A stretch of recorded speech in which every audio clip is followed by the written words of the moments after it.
না না, এইটা কোনো সমস্যা না, তেমন কিছুই না।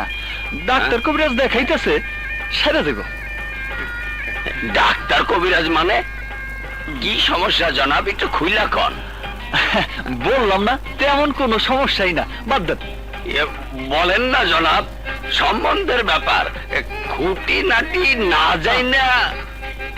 সমস্যাটা এমন যেটা ভদ্র সমাজে সবার সামনে তোর বলা যায় না।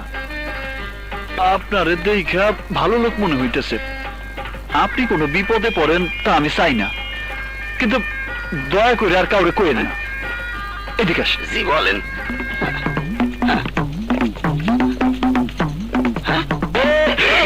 নাউজুবিল্লাহ, আলহামদুলিল্লাহ। চাচা, আরেকটু আছে তো চাচা, আরে চাচা বাকিটা শুনে যান, আরে চাচা শুনে যান না। একটু লাগছে কি রে, পারুলের নামে কি কইলি? কি সমস্যা? বলা যাবে না, অতীব গোপন সমস্যা।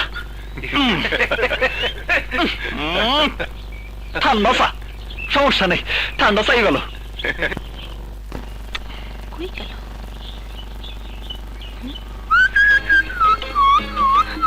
এই শিমুল,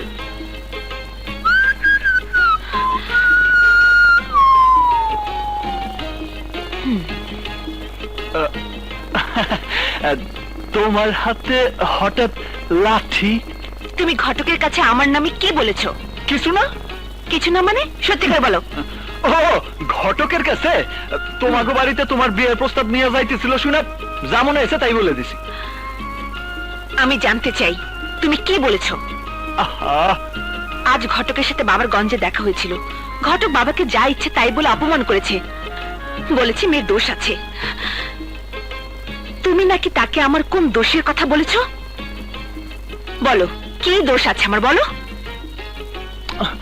আহা, থাক না, বিয়া ভাঙে গেছে, তাতেই তো আমাকে খুশি হওয়া উচিত। কি বলছি না বলছি তা দিয়া তুমি কি করবা? না, আমি শুনতে চাই কি বলেছো তুমি ঘটককে আমার নামে। শুনলে তো আবার তুমি রাগ করবা। না, তবু আমি শুনবো। আগে হাতের লাঠিটা আমারে দাও। না, লাঠি দেব না। লাঠি না দিলে কমু না, দাও। এবার বলো। কইছি কি বলেছো? কইছি কইছি মাইয়া। মাইয়ার? মাইয়ার কি, বলো বলো না।